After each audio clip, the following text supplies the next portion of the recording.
প্ৰিয়সকল, আমি প্ৰায় মানুহেই ঈশ্বৰক বিশ্বাস কৰোঁ আৰু সেই হিচাপে নিজৰভাৱে আমি ঈশ্বৰক পূজোঁ।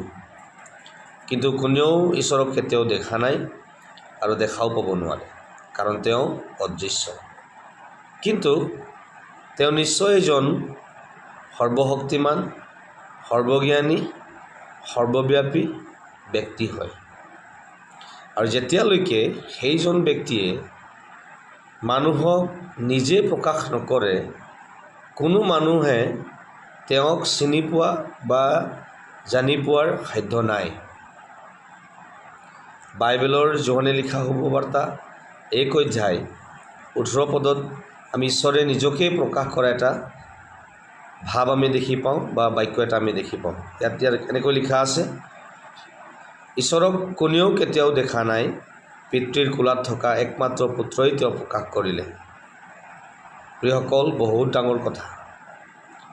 সকলো মানুহেই এই বিষয়ে আমি গভীৰকৈ চিন্তা কৰাৰ প্ৰয়োজন। ধন্যবাদ।